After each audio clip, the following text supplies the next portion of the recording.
Okay, hello everyone. First of all, apologies for what happened last Friday.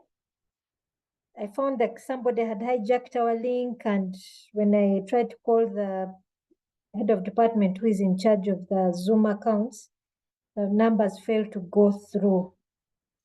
But let's try to do this. I'm hoping today, tomorrow, we can go through 3 sessions: benchmarking strategy and ICT strategy. So if we can do that, I think we shall have made some good headway. So first of all, I welcome you all. Happy Eid to you all.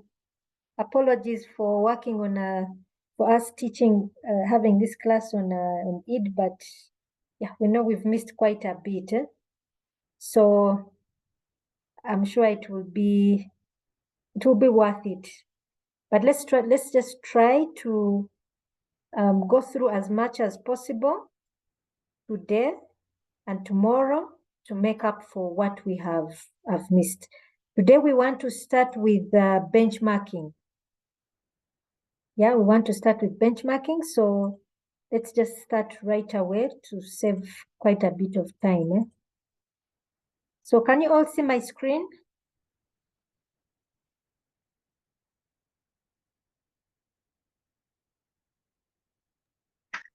It's visible on my side, Doctor. Okay, I hope it's visible for all. Yes, Doctor. Okay. So today we want to look at benchmarking before we start getting deep into strategy itself. Why? Because benchmarking is one of the methods that we apply to strategy. When we are beginning the process of developing our strategy, we must consider benchmarking. We must do it. Actually, I had such an experience. Benchmarking is something that must be done by management, the management team, of which the ICT director should be part of, but we don't normally find that the ICT director should be part of. It's done by management together with board members. So you can really see how strategy is really key, that it has to involve all of management and it has to involve all of board members. I actually did this. I participated in this beginning of this year. It was quite an interesting experience, and hopefully that experience will help me as I teach this course. So let's look at benchmarking.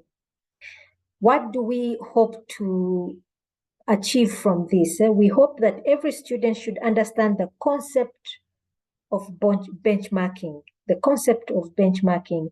Why do we do? What is it? Why do we do it? What is the objective of carrying out benchmarking? We do have some generic approaches to benchmarking. You can go ahead and Google and look at some scholarly materials on benchmarking. They can even provide more methods or more approaches, but for this case, I'm just going to provide a generic approach, which can be applicable to any other approach, I'm sure, which is quite similar to any other approaches that have been developed. Making use, students should also make use of standards to steer an approach to benchmarking. Now, before you benchmark, you must have standards. You must be able to say that this is the minimum below which we shouldn't go. Now, standards are extremely important, especially for ICT. Extremely important. For instance, your organization might say, we cannot use cabling below this standard between this period and that period. So, or we cannot use computers that are of these specifications within this period, or below these specifications, this is not worth it.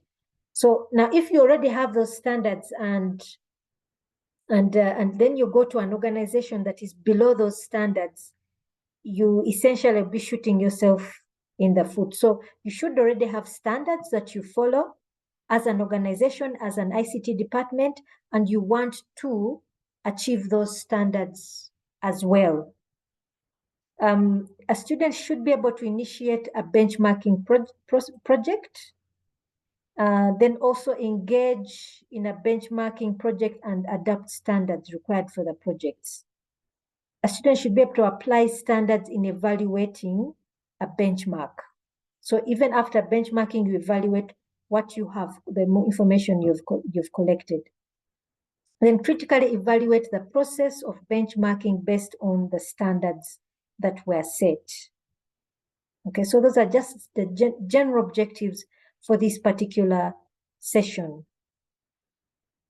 So why are we doing benchmarking? Well, let's first understand the session itself, the reasons behind benchmarking, why it's so important. First of all, when we look at quality management, everyone intends, the primary objective is to achieve quality in our management. That's a primary objective of any organization, is to achieve quality. I remember when we went to, when we did our benchmarking process, I think I mentioned this earlier, that I'm on the board of a local tea factory here. And the factory itself is a farmer-owned. What that means, we have factories which are multinationals, we have factories which are privately owned by individuals, and then we have factories that were set up with the intention that farmers, with the support of course, by government and also by some European unions and so these other donor agencies. And the intention was that for farmers, any farmer, no matter how small, you could buy shares, and the factory essentially is owned by the farmers themselves. So we set out, we said, okay, we want to benchmark, and we said we have to benchmark with a factory which is like us. So we went ahead and picked a factory in Western Uganda, which is also farmer owned, and also which, when you look at the output, that means the processed tea, they were on the international market, would be one of the top factories. And indeed we picked that. And so I remember when we went, the objective was, we want to see how they are able to attain quality produce. That means you get green leaf from your farmers, and the black tea that you get out is of fair quality. May not be the best, but at least of fair quality, that it fetches a decent price on the market. So what were we looking at? Quality management. Those were the processes we were looking at. Quality management. Now think of that in terms of ICT. ICT, like we spoke of before, we normally think of ICT in terms of solving problems. So-and-so needs a computer, how do I get a computer to them? So-and-so's this person in this department, their computer is down, how do we get it? How do we fix it? That is basically firefighting. Now, the problem with firefighting, you're essentially just running from one spot to the other. The problem with firefighting is that once this spot is taken out, there's two more spots that have set out. That is one of whatever has set off the fire here will be set off somewhere else.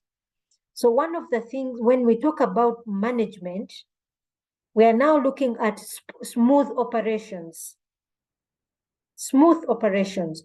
So if we are to have smooth operations, then we want quality management. Now, if we're talking of course, when we're doing benchmarking, we're looking at generic. We're looking at all processes, but ICT also comes in. And one of the beautiful things I saw when we were doing benchmarking is that with this other factory, every area was covered. Every single area was covered. And one of the things we liked is that immediately the other factory pointed out the contribution ICT brings in. So benchmarking, if it's being done for the general organization, it would be the reason for the head ICT or the director ICT to sit on management is to ensure that the ICT element is also brought out, is also one of the processes, one of the concept, the components that is being benchmarked to see how ICT contributes to the overall quality management of the organization. So remember, what we're looking at is ICT is now a strategic agent in this idea of quality management. So looking at it, where does ICT come in to bring about quality management?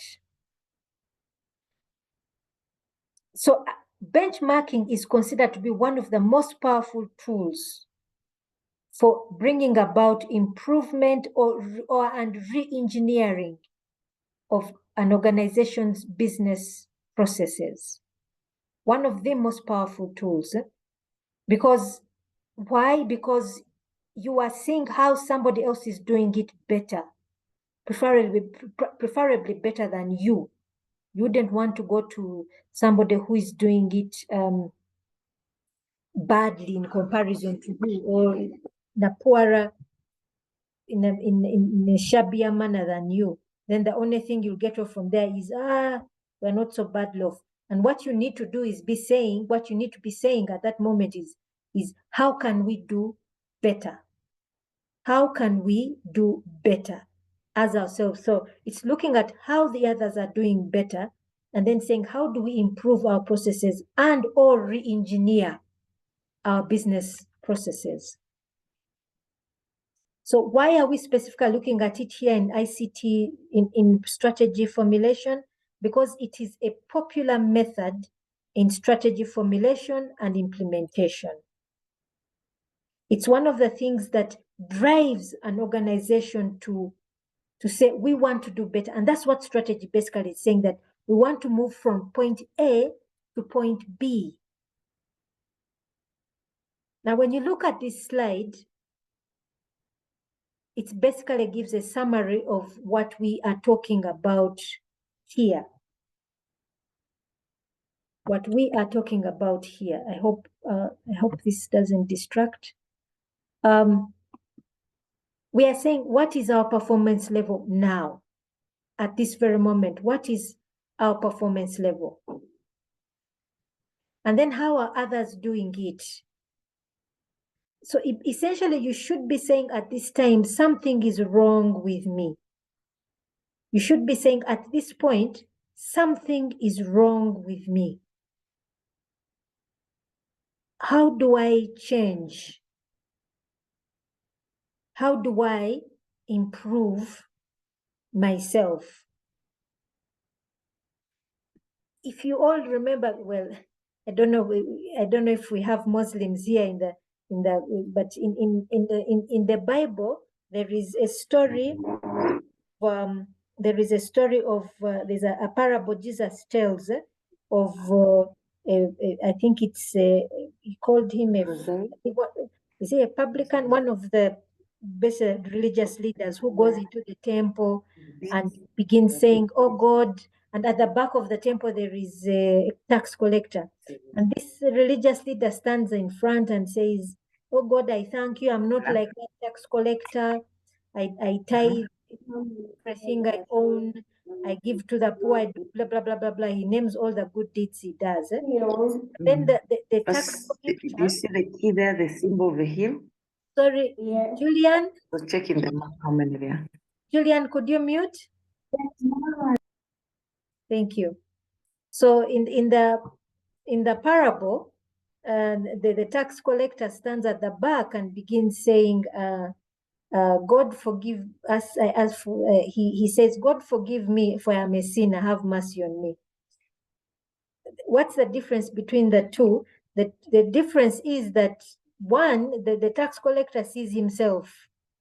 He's not looking at somebody else, he's looking at himself and where he is weak. And Jesus at the end of the parable says, the tax collector left justified. So if we want to be justified, if we want that good thing, it is extremely important that we look at ourselves what is our performance? How are we doing?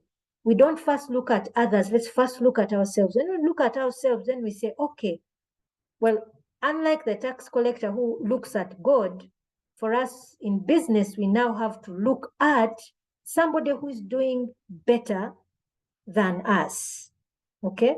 We have to see somebody who is doing better than us. And then we say, how are they doing it? Now, when we say, how are they doing it? We don't want to copy and paste.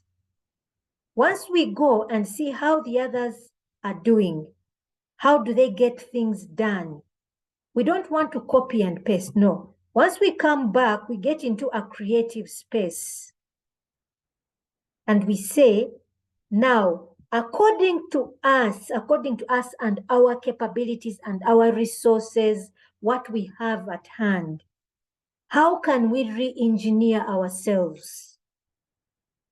How can we change what from the processes we've seen, what can we change to improve performance?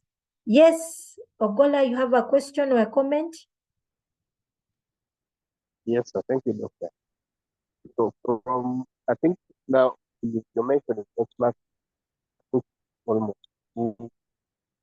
So are we saying we can either benchmark with framework or benchmark?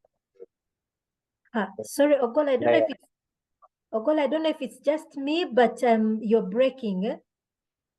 Is it just me? Are you getting me now, Doctor? Yeah, now I'm getting you. Yes. So I just wanted to confirm whether for purpose of benchmarking, are we saying we can either benchmark with the framework or with a peer of maybe firm in the industry? Because earlier if I had first mentioned the framework, now again I think you're making mention of maybe benchmarking with another company or something like that. Just for you to clarify. Okay, now we benchmark with another company. Now, as we are going there, we go with tools. There are tools that we use. So an approach, a generic approach, you can use a method, a framework, whatever it is. And there are other tools. For example, you may have a questionnaire, you may have a list of things you wish to ask about, but those are the tools you use. But we always benchmark with another organization which is in the same sector as you, and preferably one which is similar to you.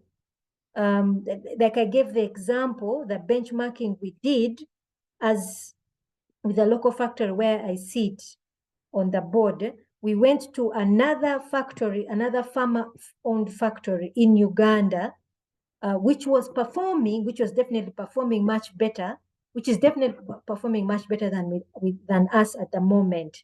So you benchmark with another organization, but as you're going to carry out the benchmarking process, you go with tools. It is the same thing as going to do research. If you have a particular case study or certain case study area, you will have, let's say, a theory to guide you. You will have your research tools. For example, you may have a questionnaire or an interview schedule.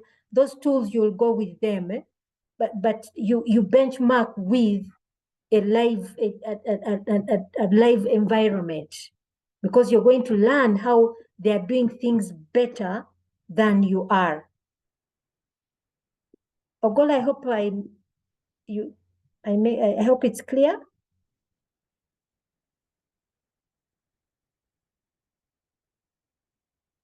It's clear, Doctor. Okay, thank you. Thank you. So as we were saying earlier, once you have visited your targeted organization, when you come back, we don't copy and paste. So we get into a creative space, and then we see how we can creatively re-engineer ourselves. So we don't copy and paste. So the benchmarking process is to see how they are doing it better. Then we say, okay, how can we then also improve based on the resources we have, our capabilities, and so on and so forth. So you get into that creative space. So this is done together with the entire management team does this together. Okay, they do this together, and then once you've created those new business processes, you implement them, evaluate until you experience a breakthrough in performance. So the benchmarking process is what leads to the new strategic formulation processes and procedures, which are then implemented and then evaluated until we see a breakthrough in performance. Do we have any questions so far? Let me see, I'm seeing something in the chat. Oh no, it's okay. So can we have any questions so far?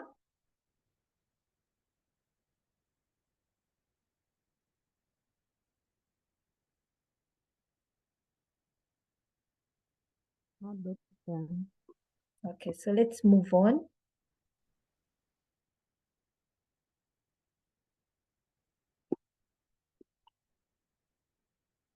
Let me see if I can move this down. So let's try to understand the concept of benchmarking. The concept of benchmarking. What is it? Where does it start from?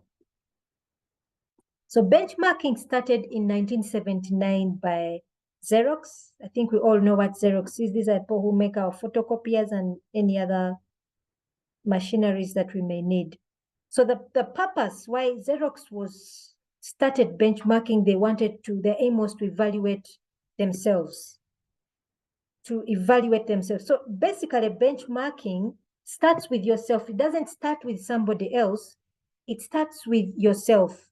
Just as the slide before was demonstrating, we start by asking, what's my performance level? So we start by looking at ourselves. I will repeat the words that the consultant we used said. He said, as much as we are in a competitive environment, the best thing you can do is to compete with yourself. Okay? As much as we are in a competitive environment, think of yourself wherever you may be. Wherever you may be. Now, I'll give you the example. I have my two former colleagues who are in this class, Jude Luaga and Emmanuel Kasoze. I was with them in the ICT department. If, let's say I was still there and we were saying, okay, you see, UCU is doing so well, we need to be like UCU. You can't be like UCU because you're not UCU. Or to say Makerere is doing so well, we need to be like Makerere. You can't be like Makerere, you're not like Makerere. So if let's say if Umu was to say, let's compete with Makerere, let's compete with UCU. As much as, yes, it's a competitive environment. When you're getting in new students, or especially the private universities, all of them are scrambling for the few S6 leavers that Uganda is producing to come into their universities. Leave aside that we now have so many public universities which offer the same courses at much lower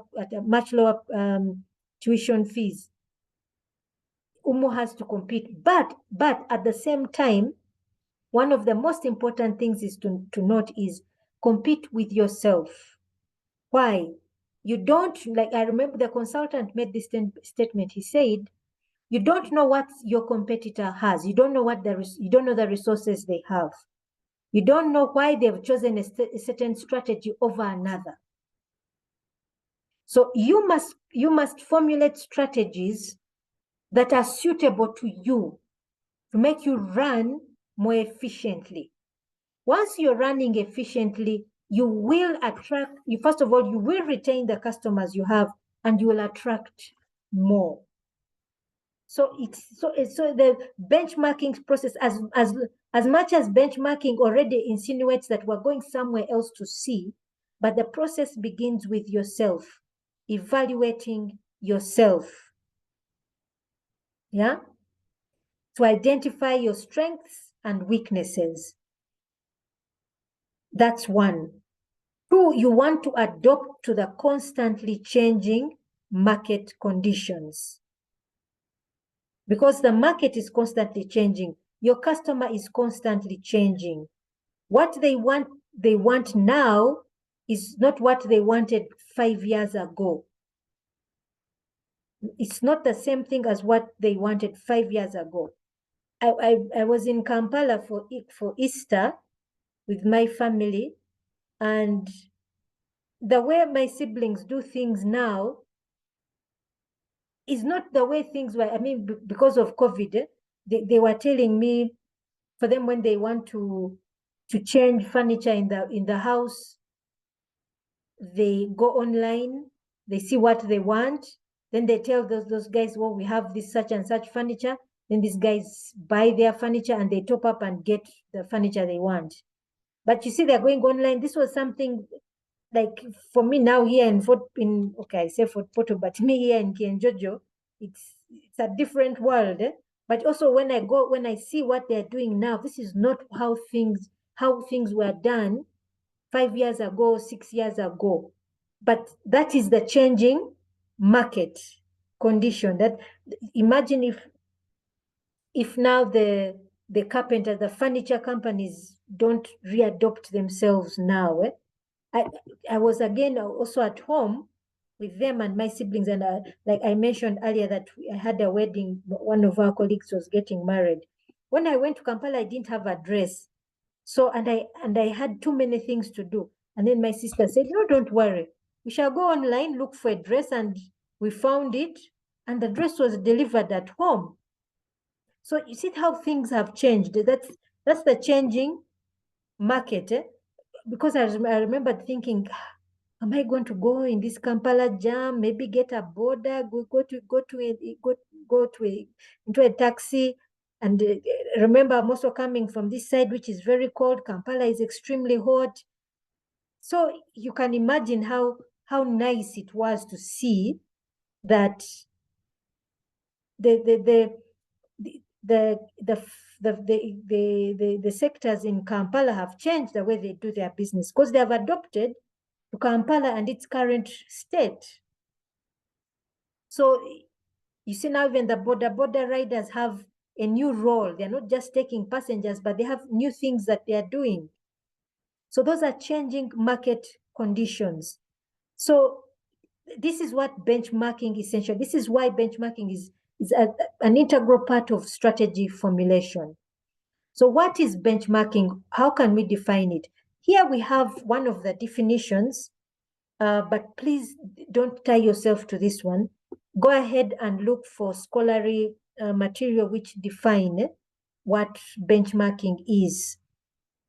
So essentially, if we look at the definition, we are saying that if one company wants to compare one or more of its business processes and performance metrics to the industry's best, yeah, one or more of its business processes and performance metrics to the industry's best or best practices from other industries.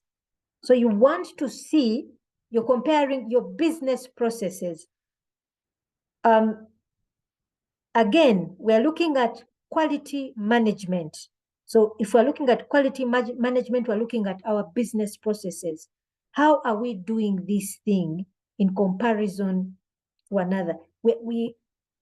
If we're looking at ICT, how are we doing our maintenance?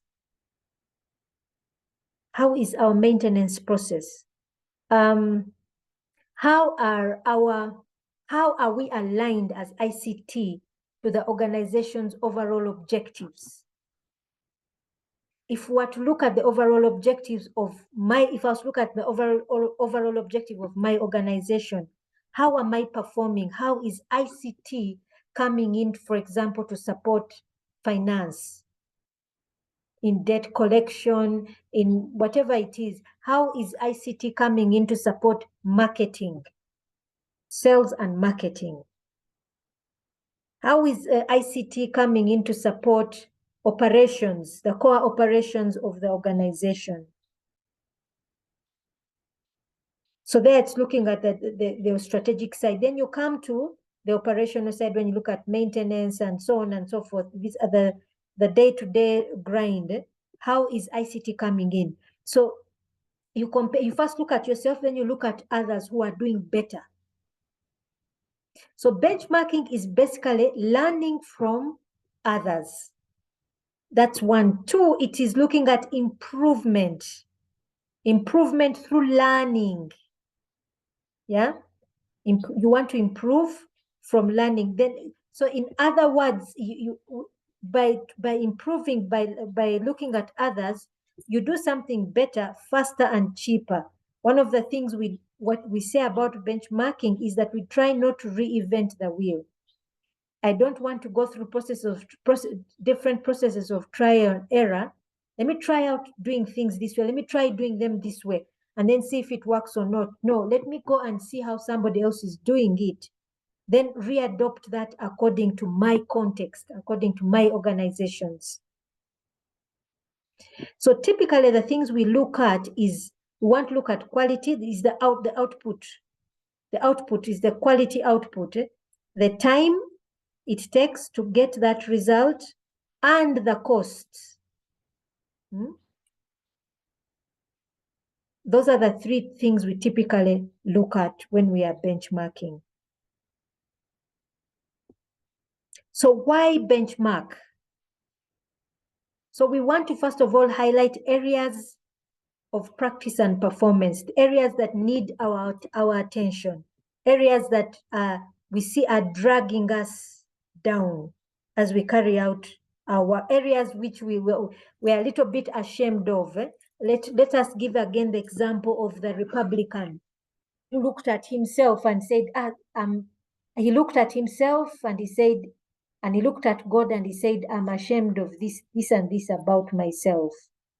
So of course, this is not as extreme with benchmarking. We're looking at our business processes which could do better. Okay, that could do better. It identifies the strengths and weaknesses of competitors.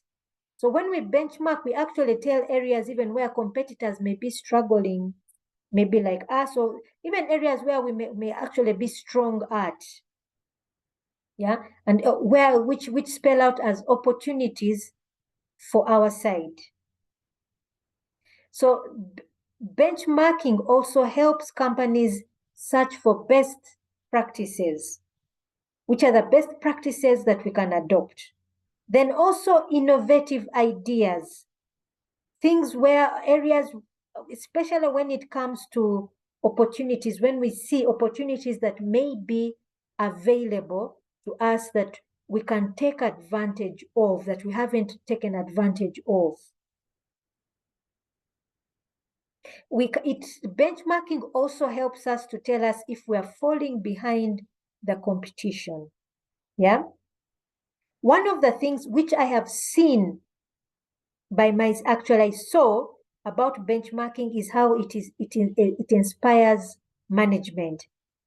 This I saw when we went for benchmarking in Bushenyi. The management team for the local factory I sit on, I am with, really became inspired. And as I speak, we had been really struggling getting green leaf from farmers.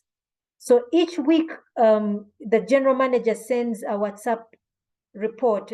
And this week, for the first time in 3 years, the factory hit record figures in collection of green leaf. And that one of the things was inspiring the management team. When we did the benchmarking process, all of management, including the ICT department, came for that benchmarking process. So everyone on that management team was saying, how can I do better? How can I do better? So that was how inspired that benchmarking process, that exercise, what it did. Even before we have fully implemented the process, first of all, led to the strategy formulation for the entire organization and for the different departments, including the ICT department. yeah, including the ICT department. All of them developed these strategies and each fed into the other. Then the inspiration we saw with management, that we saw a turnaround in leaf collection from farmers. Then, of course, like we said, it allows setting of objectives, which is essentially part and parcel of strategy formulation. That's what strategy formulation is all about, setting strategic objectives. We already talked about this, how strategy prevents us from reinventing the wheel. So why waste time trying this business process out? Let's see how things are being done and let's readopt that to our side. Yeah. Do we have any questions so far?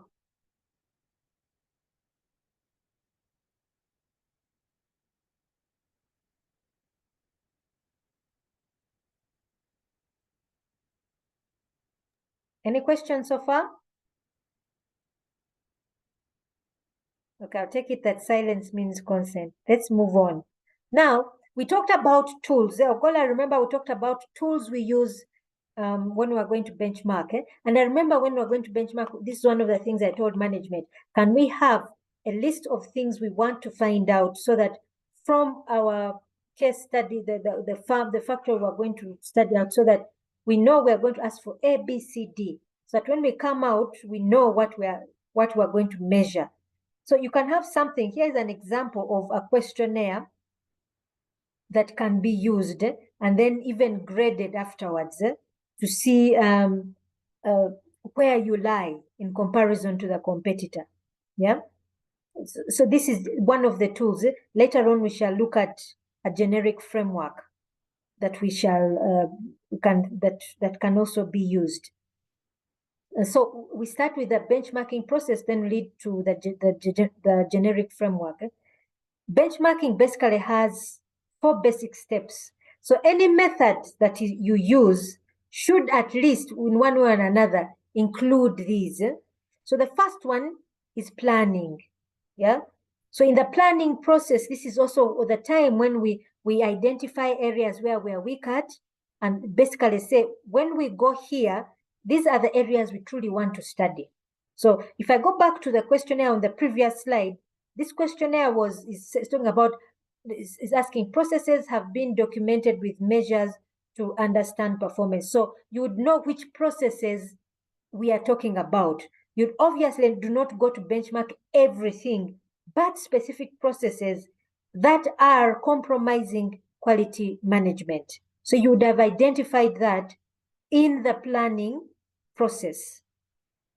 Okay? Then you have your tools and you go about the data and data gathering and analysis process. So when you're benchmarking, you collect the data, then you come back and analyze. Yeah, come back and analyze. So after analysis, you want to see the integration. You want to now reintegrate. You want to integrate the areas which you've identified need improvement. The business processes that you want to adopt on your site. After you have integrated, you begin now to implement and then monitor. Yeah, implement and monitor. Now, when you monitor, you are basically trying to find out, have we gotten a breakthrough? If not, go back to the drawing board, to the planning process and see where else can we make a change. So it's basically an iterative process that requires constant evaluation. Now, when we go back to strategy formulation, you will actually also realize a strategy exists for only a specific period and it requires continuous evaluation until the strategy process, the period of for which you formulated expires, and then you do an overhaul, you redo it again. So that the benchmarking process is embedded within the strategy formulation and implementation process. So when here we look at going back to planning, we'll be thinking, are we going back to another organization before the strategy? No. The action and monitoring integration, action, and monitoring is actually the process when we formulate our strategy. Okay? Again, let me take you back to the example I gave you. When we did our benchmarking process at the beginning of the year with the factory where I sit, we started with a benchmarking, had a retreat. After the retreat, management went ahead to formulate the strategy, which was approved on the 14th of this month, which strategy was improved on the 14th of this month. So in other words, the integration and action process has begun. So monitoring is going to happen on a regular basis in the next 5 years. So here we go into detail in the benchmarking process. So here in the planning process, we start with identifying roles and responsibilities. Who is responsible for what? So here we would have identified our business processes, what we want to benchmark. This is where we decide what do we wish to benchmark. And then we identify who is responsible for what. Who is responsible for what? And this is again at the on the management team. We identify the processes to benchmark, decide whom we need to benchmark, the organization that is within our same sector, but is doing better than us. Then we document our current business process, document it. So we outline that this is how we do things. We do things in this business process. Preferably, you already have an existing documentation. We don't want to say you're going out to do things yet you are not documenting how you are carrying out your business processes before. But if you hadn't documented, this would be your opportunity to now document. Why? Because remember, you are going to ask the other person how they do things, and then come and do a comparison with yours. Where is it you're missing a point in quality management? Where is it that you're missing to grab the ball before things escalate into something that you can't handle? Yes, Ogola, you have a question?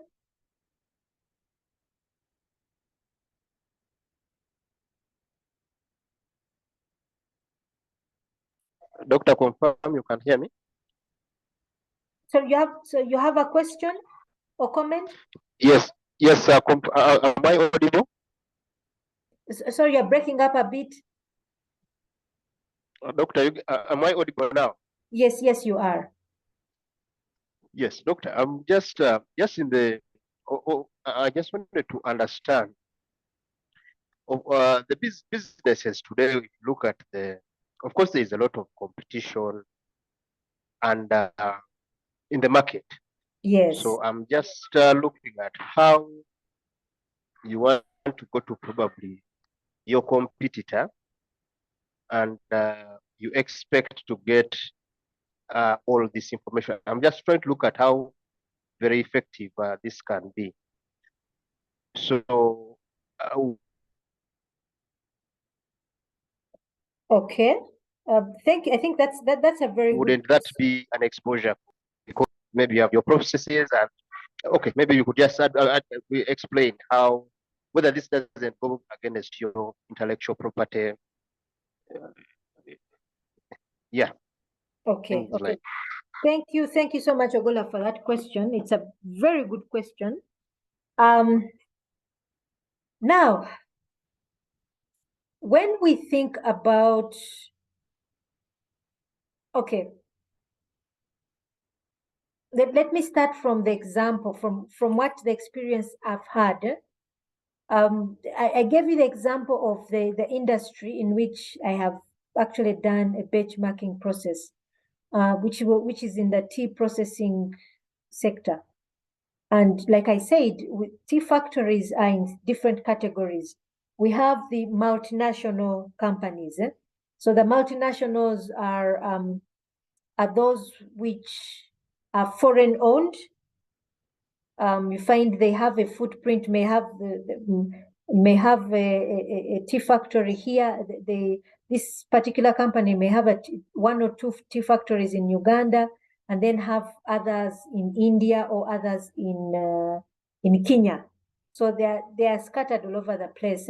So these are, of course, their shareholders are foreigners, not non-Ugandans, and then you have those which are privately owned by individuals in Uganda, owned by for example, those that I've seen, like Mukwano, the example of Mukwano, it was owned by Mukwano. Now Mukwano passed it on to his daughter.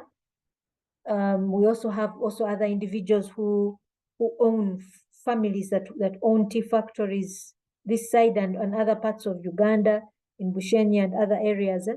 So these are the different categories. Then we have those which are farmer owned. Now, if let us say our factory decided to come to a factory that it's competing. Now, let me just give you the example here.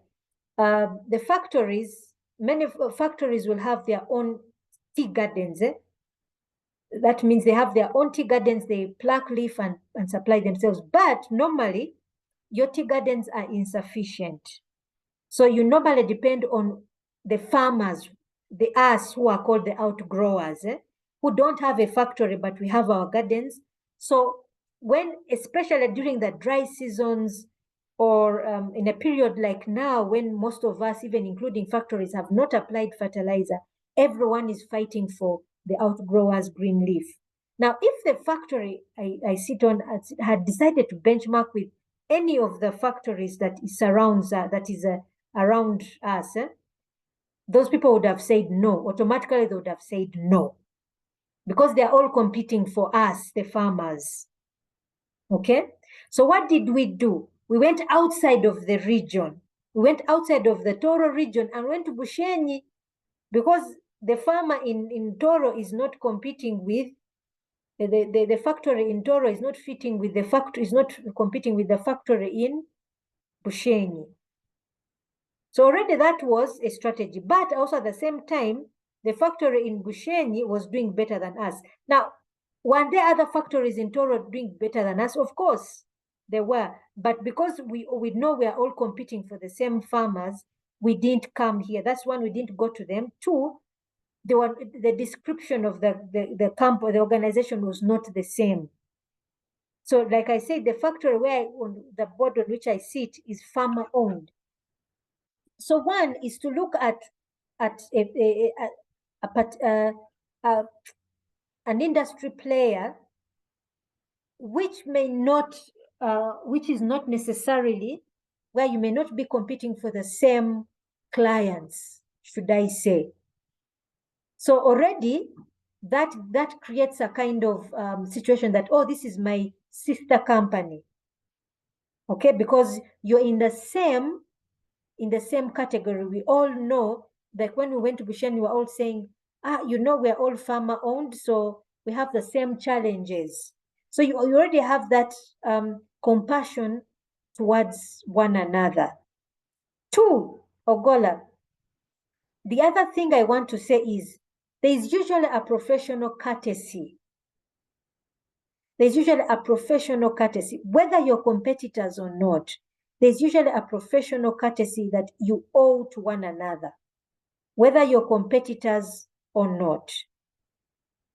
Now, let me give an example of research. When we're going to carry out research, we are seeking for information which is, so to speak, personal.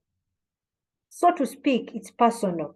But we know we have to reach a point where we say, I can only collect information up to this point. Beyond this point, I'll be overstepping the mark, or it's actually not necessary. So whatever the case, there's some information the other person can give me.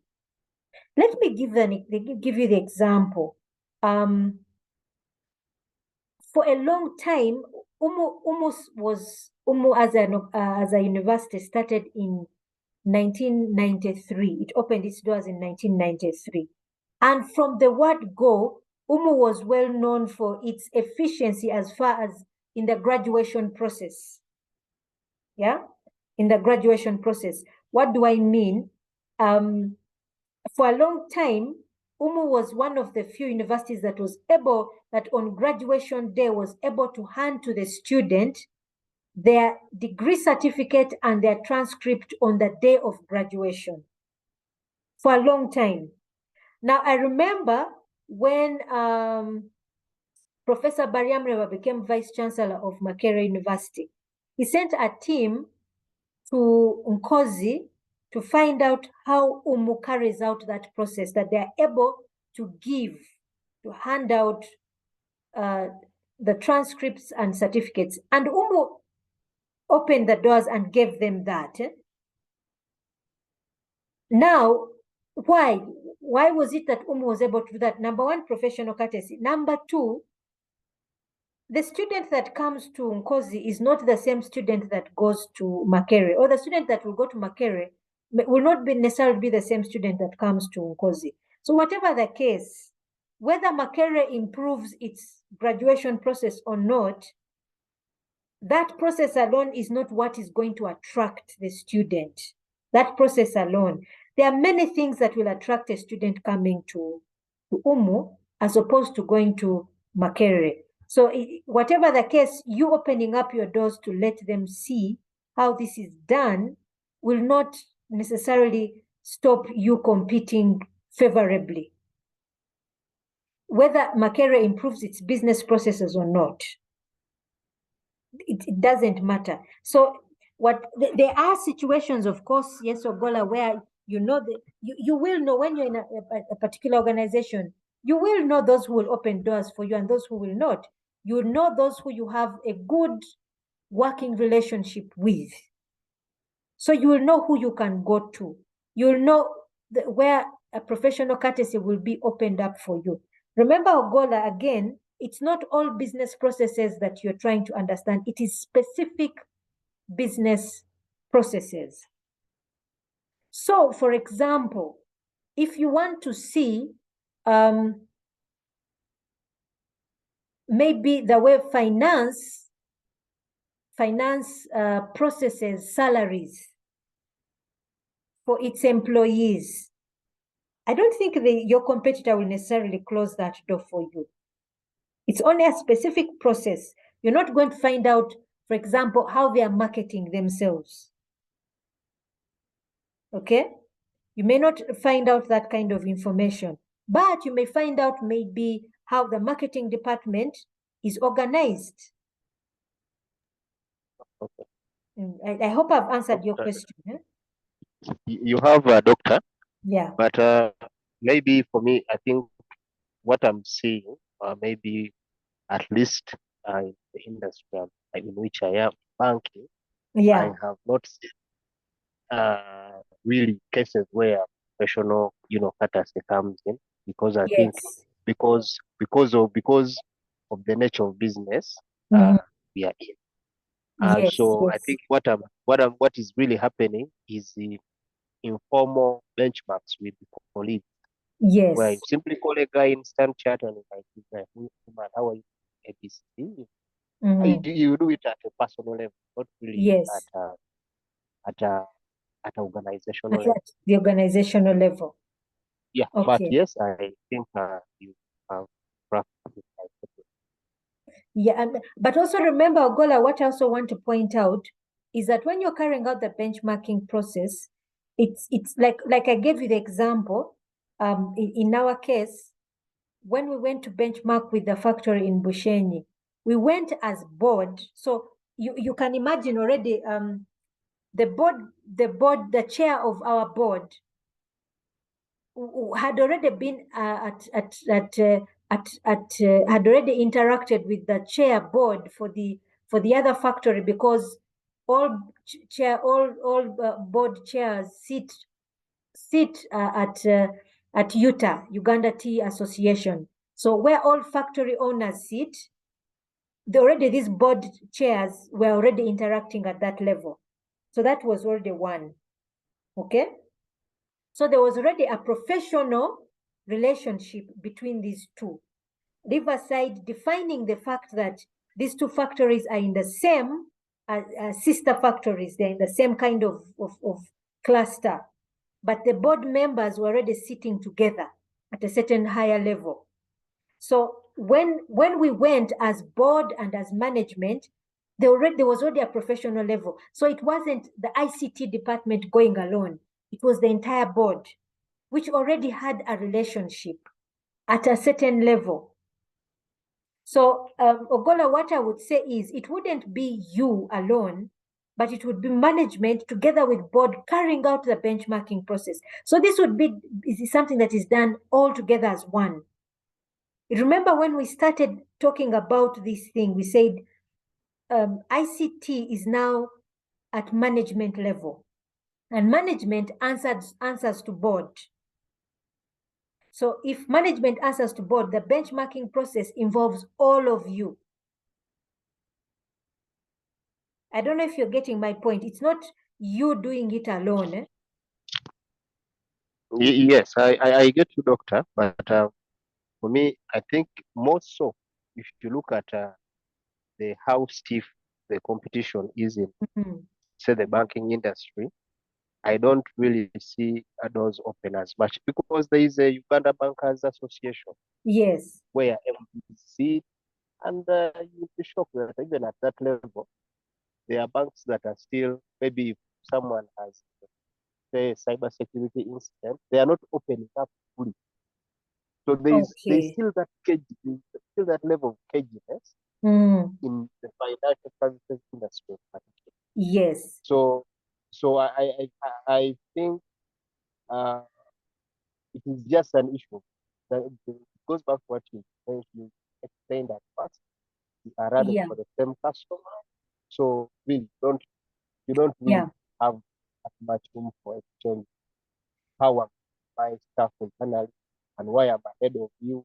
Then my thought.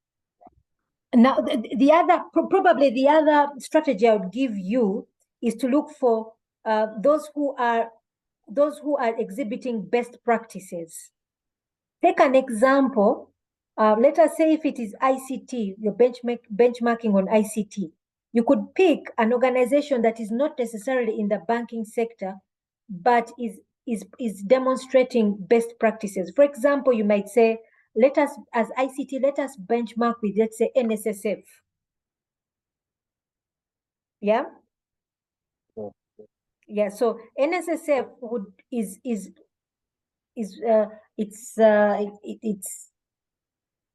it's receiving money. It's also does a lot of things online, but you would say, but it's not necessarily in the same industry, but it demonstrates best practices that you can benchmark from.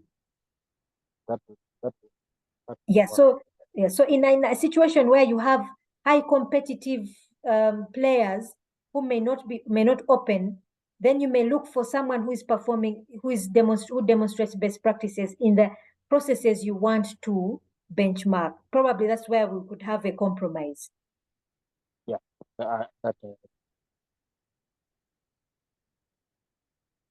Okay. So I hope others have. Thank you. Yeah, you're welcome. I hope others have picked from that, because it's a good question that he asked. There are those sectors that are really intricate and they're complex, should we say. So in the planning process, we also identify the methods we want to use, the data collection methods we want to use.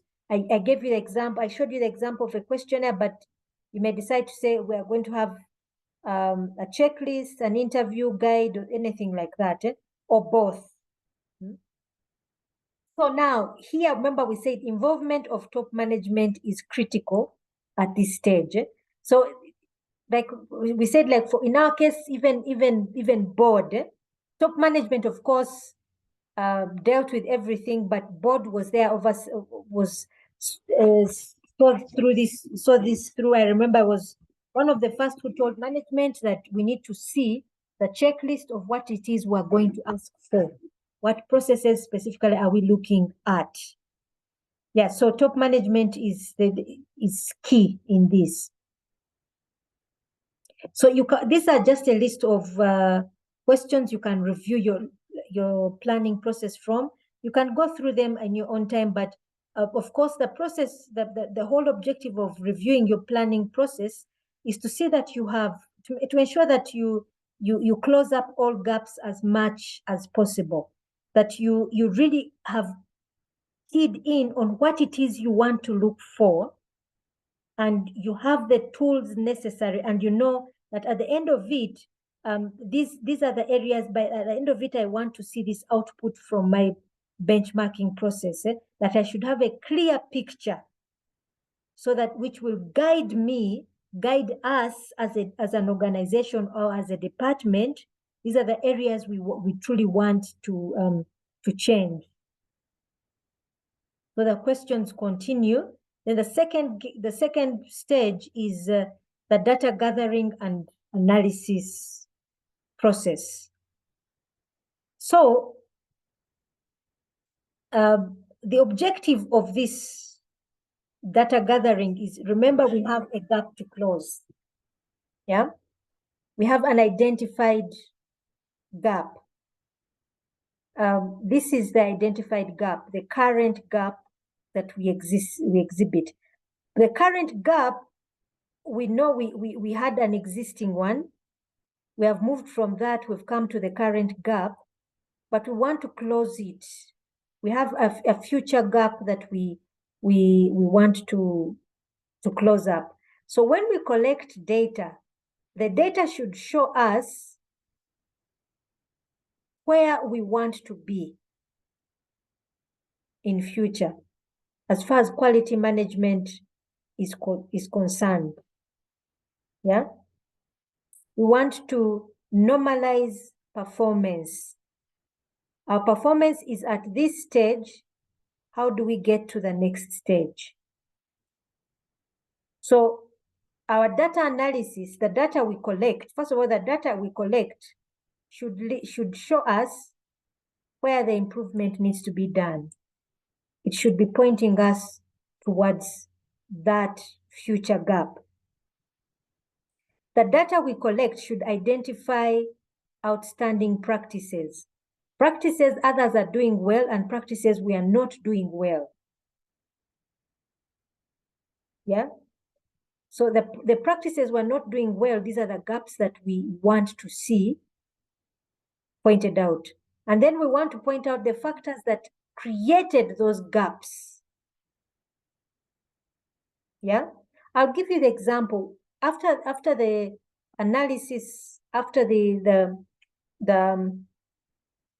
benchmarking process, one of the things we all unanimously agreed is the factory needs to engage with farmers. Engagement with farmers needs to be increased. Engagement with farmers. Why? Because it's the farmers that give you green leaf. 2, we said timely payments of farmers. If you're going to pay that farmer in a timely manner, that he or she can then carry out one of the most important things you note. I remember one lady pointed out something very important. She said, factories are profit-oriented. The outgrower is looking at increasing household income. So if I want to increase my household income, I also want that income to come on time, because I need to pay school fees, I need to buy food in the house, I need to pay my electricity bills. That's why I have my tea garden. So by the time we pointed out those gaps, and then we said, let's deal with A, B, C, D. And therefore, we see now an increase in green leaf at the factory, because we pointed out those gaps. Yeah. And once you find those gaps, you communicate the findings. So the good thing about doing everything with management is that all of you are in the know. Okay? All of you are in the know. Do you have any questions so far?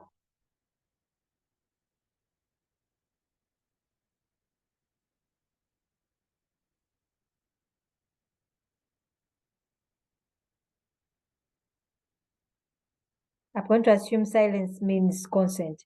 So we also have a list of questions which can help you ensure that the data gathering process is done effectively. So you can read through them in your own time. It's also, if you're carrying out any benchmarking, read them in your own time just to go through them. But read through them. One of the key points, again, we want to point out is that senior management is involved. Senior management and, if possible, board members should be involved. Third stage is integration. Yeah, integration. So at this point, this is when we begin to identify our strategic objectives. When we say define stretching targets, the strategic objectives, vision and alternative process. Yeah, vision and alternative process. So the alternative processes, in other words, if I have identified my strategic objective, what activity do I need to perform that I haven't performed before to help me achieve this objective? Yeah. Consider the barriers to change.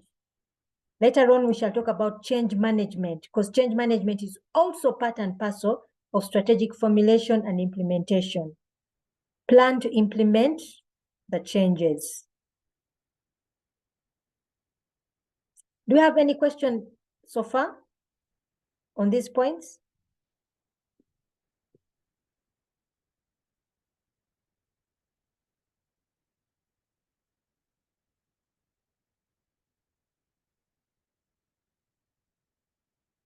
I'm going to assume silence means consent. So again, there are also questions to help you review the integration process. Yes, Julian, do you have a question or comment? Yes, yes, Doctor. Sorry, I was looking for where to raise the hand from. I think it's more around the integration you could help. Yes. Some of us, we work in government. Yes. One of our many common activities is benchmarking. Yes. And we benchmark the entire globe. However, after the benchmark, yes, we do the reports because we need to do accountability. But we seem to stay with the report. After the report, that's it. Nothing changes, nothing is done, nothing, and we keep benchmarking. I see around strategy where you talk about plan to implement the changes. With experience, what would you guide or advise? How do we actually implement what we have done? These reports are good and we keep them there. Yeah. Julian, thank you for that question. I think what Julian is saying is really crucial. When we started this, we said top management must be part and parcel. Top management must be part and parcel of this. Why? Because it's top management that must want to change.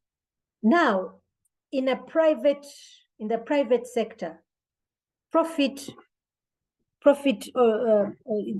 private sector is profit driven. You know, if you don't change, things are not going to work out. You know that. Now, in government, who is it that wants the change? That will be the $1 million question. Because if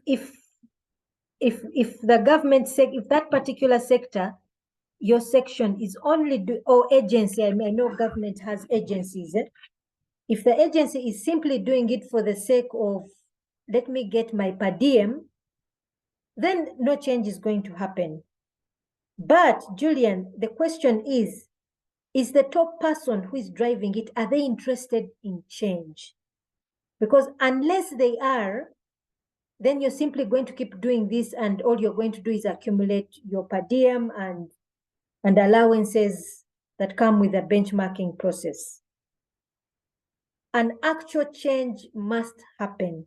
The problem with government is those who are there, sorry to say, are simply there for the sake of, let me earn my salary. But the top person, should I say, the top person, the person who heads the agency, if it was of their interest, if it was in their interest to see change, then Julian, you're going to keep doing this all the time. It's simply going to be done all the time. Maybe what I can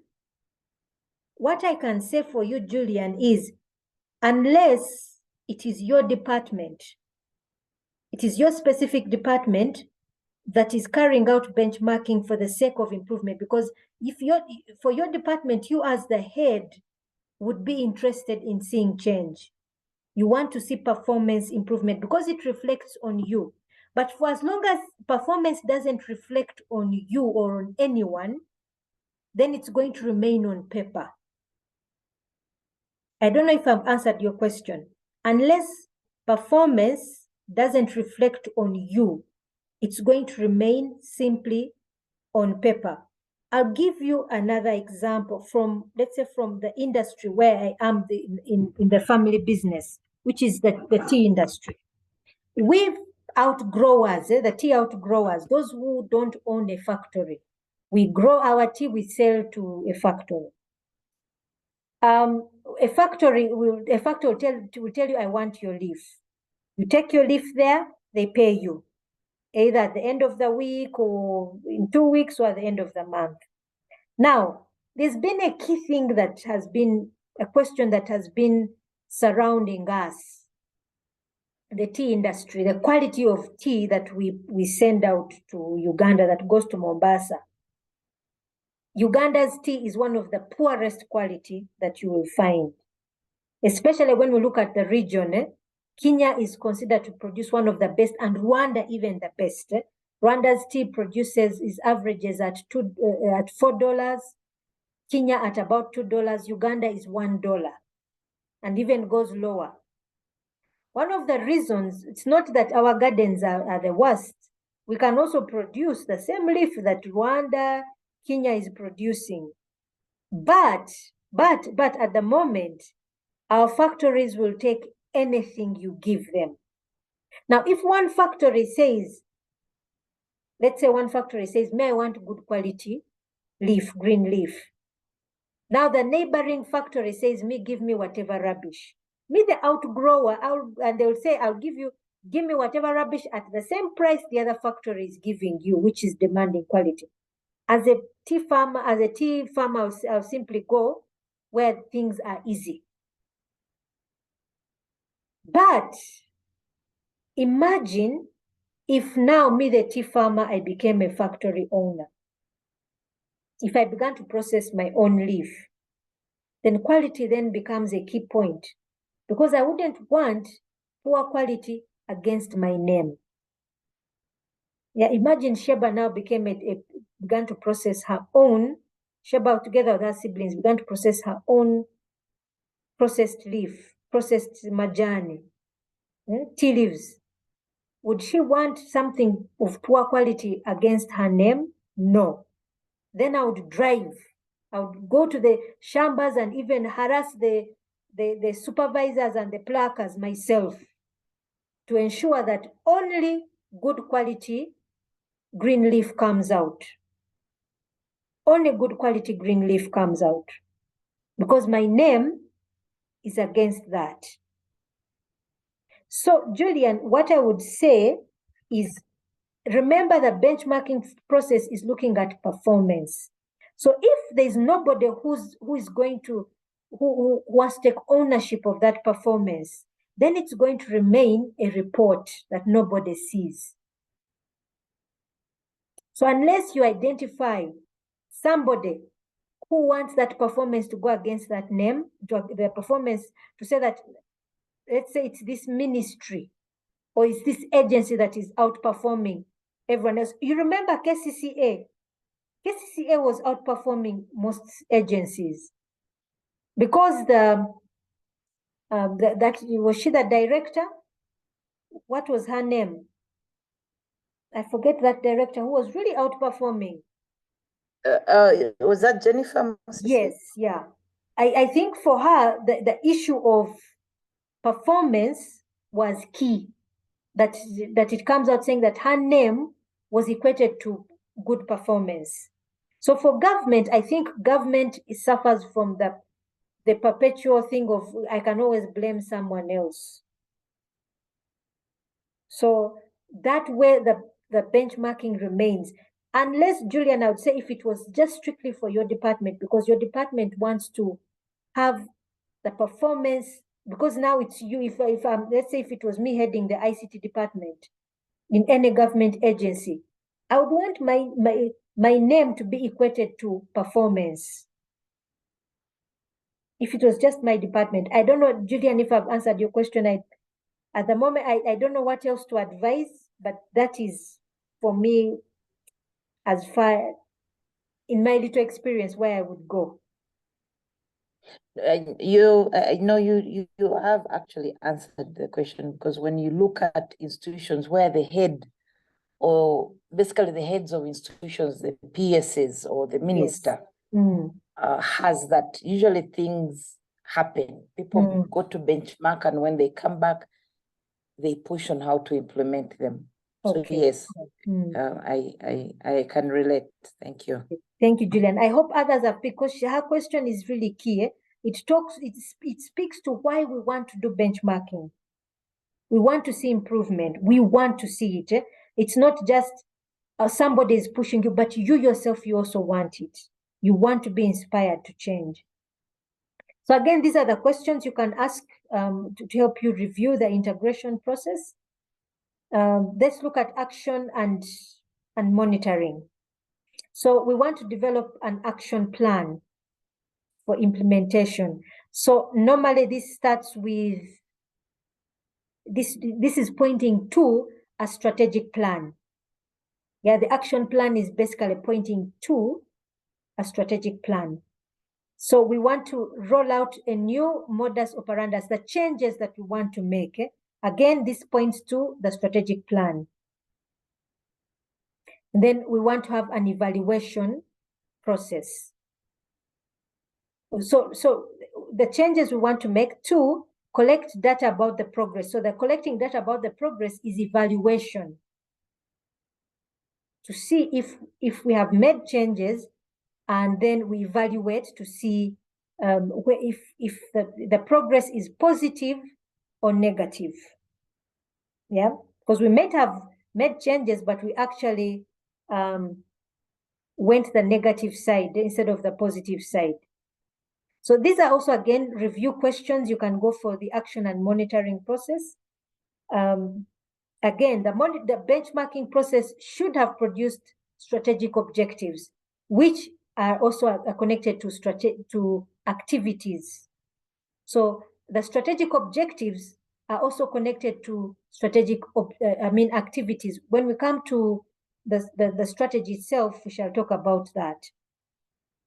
Methodology in benchmarking. So again, we don't have a single benchmarking methodology. Please go ahead and look for others that may exist. What we're presenting to you in this course is not the only one. There are many, but they still have the same basic components that can be used. So the methodologies, you can use them for identifying the problem within your area, within your specific department or organization. You can also use it to identify industries with similar processes. You can use to identify organizations that are leading.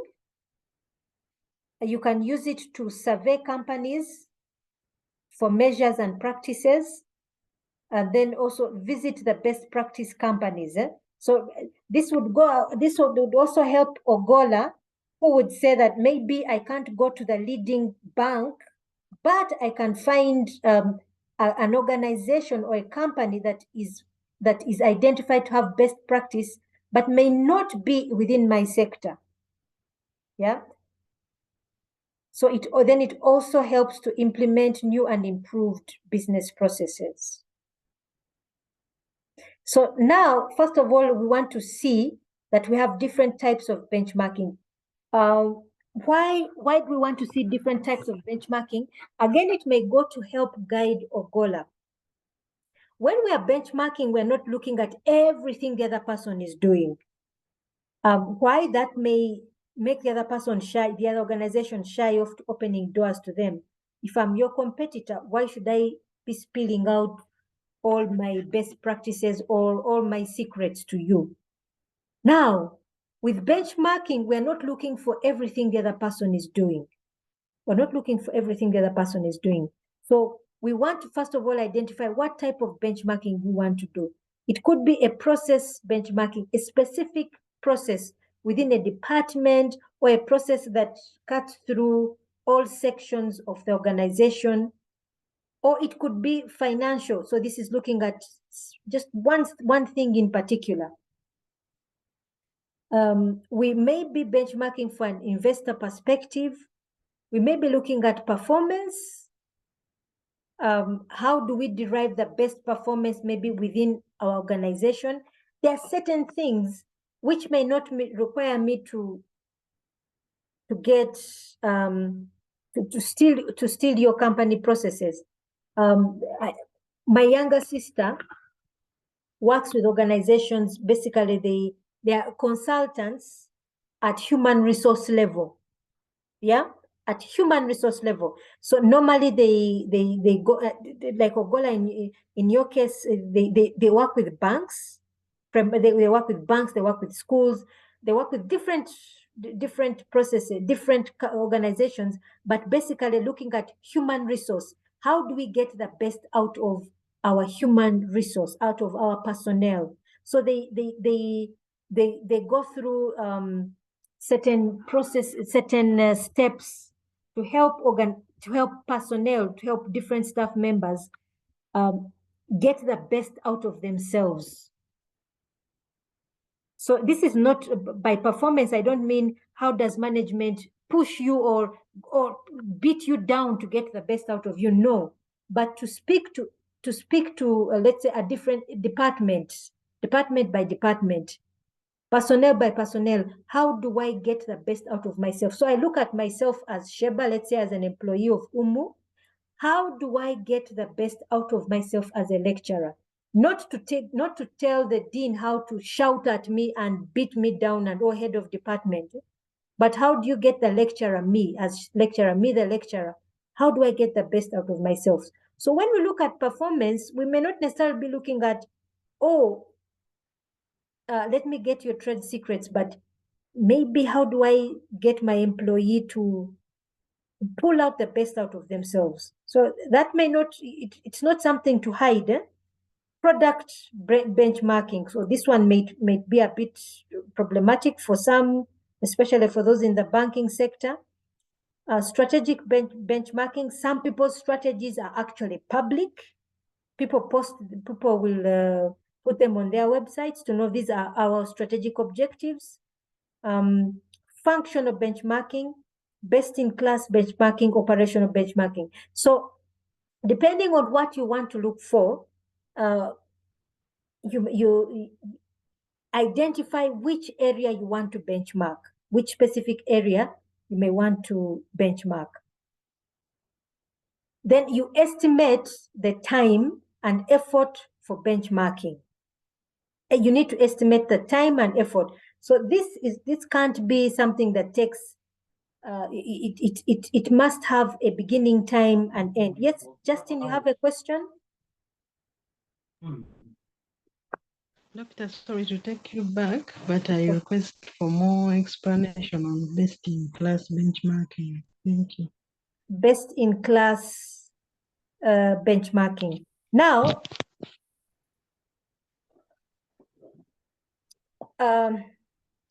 we have industry players and we have those who are the best within an industry. That's one. So you may be looking at those who are the best in the industry. So let us say in universities, we may have different classes. We have public universities, we have private universities. We have private universities. We have within the private universities, we have those which are religious founded. For example, we have IUIU, we have UMU, we have Kisuvi, we have UCU, there's this one in Imbarara Bishop something. I forget the, yeah, but so we have all of these. So then you may also look at something that is best in a particular area. For example, I gave you the example of Umu at a certain time. Umu was well known for giving out its transcripts and certificates at day of graduation. So it was the best in that particular class. Yeah, it was the best in that particular class. Another person might say, NSSF has stood out as an organization that is using ICT to support its strategic objectives. So someone might say, let me benchmark with NSSF to see how it has achieved this. So NSSF has been identified as the best in that class. Justin, I don't know if I've answered your question. Yes, doctor, thank you. You're welcome. So now when we're looking at the next thing we look at when we want to apply our methodology, we look at the time it will take, the time and effort it will take us to carry out the benchmarking process. So for each process, each of the processes we identify for benchmarking, we give it a time frame, a percentage of the time that it will take. Now, if you look at this chart, you see that data collection takes up the most time. So because this is collecting up the most needed area, which we expect it to take the most time in all of them. But in doing this, we know what will take up most of our time and how soon we can actually have an output. Yeah, how soon we can have an output. We notice that data collection and implementation takes up the most time because these are the most important areas. The data collection and action, the action part should take up the most amount of time. Creating the team takes the least amount of time. So apart from, whereas in this graph, it just gives us percentage, we should also actually have a time frame of what should be finished and when. The objective is to see that you have an output at the end of it.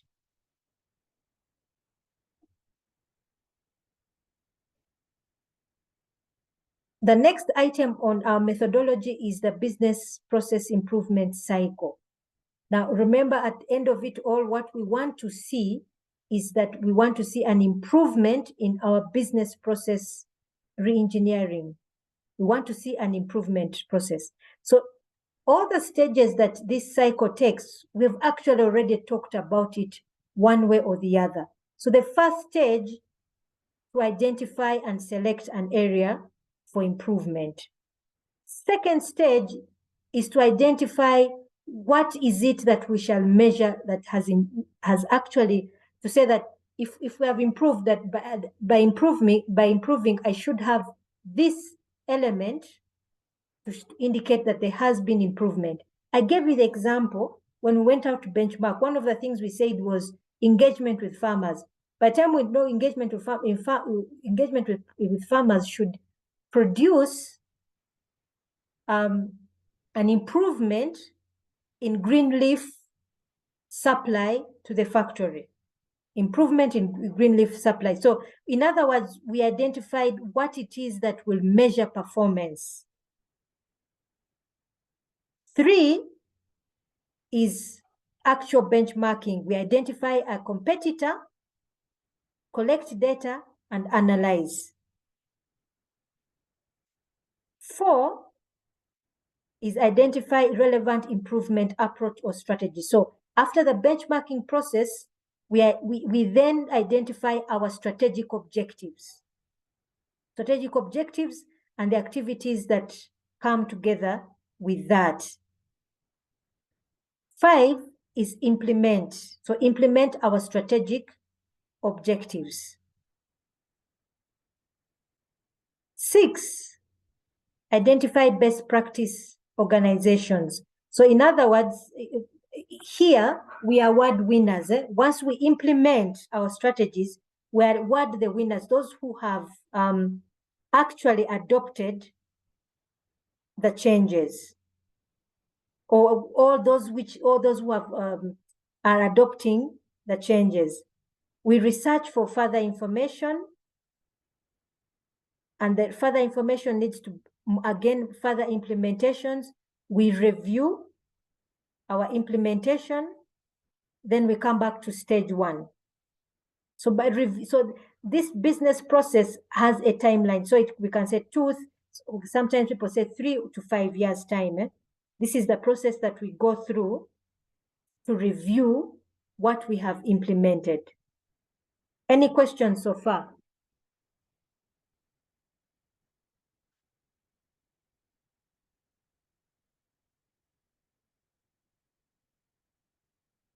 Okay, let's move on. So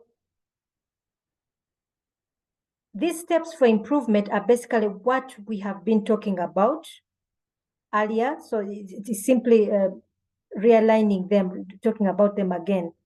But here we have our general framework or method for benchmarking. So all of these, all the steps that you see, or the different phases, we have actually talked about them before. The planning phase. So here the difference is you have an experiment phase, where you probably test out your tools. Then after testing out your tools, you actually then take them to an organization and collect your data. Then you have the improvement phase. This is in a very first diagram that we saw. This is where we have creative adoption. Yeah, creative adoption, where you, like Julian says, you write a report, communicate it, and then write your improvement plan, or rather your strategic plan. Okay? Your strategic plan. We would here at this stage recalibrate or rather review our process, and then go back to the planning phase. Now, at the bottom here, we have some extra items or components of the framework. We have benchmarking supporting tools. So the benchmarking supporting tools would come, would support the planning phase, the experimental phase, and also the improvement phase, because here you have, you're testing your framework, workload generators, and so on and so forth. You have your benchmarking suits, where you look at interoperability, scalability, robustness. So now these come in later. They come in quite a bit later after strategic implementation. When you come to deal with things like enterprise architecture, you deal with interoperability, scalability, robustness, and so on and so forth. But benchmarking process itself involves these 3 phases. These others that we see, you'll find them when we talk about enterprise architecture, which we're not going to deal with right now. Do we have any questions so far?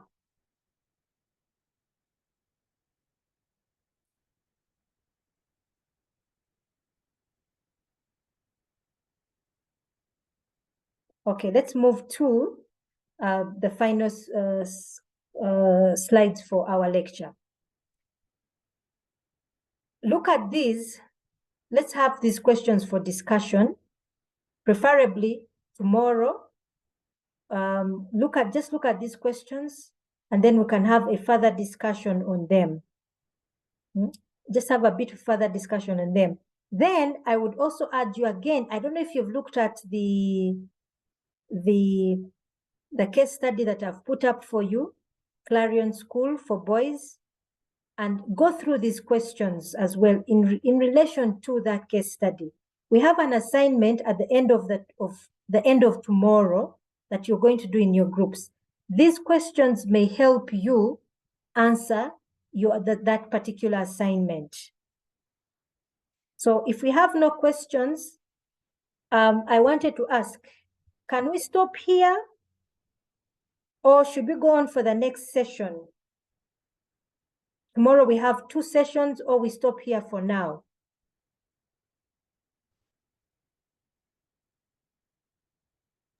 Doctor, we stop here for now. You want to go and enjoy Eid? Eh? Yes, doctor. Okay, Let let's us stop here. here.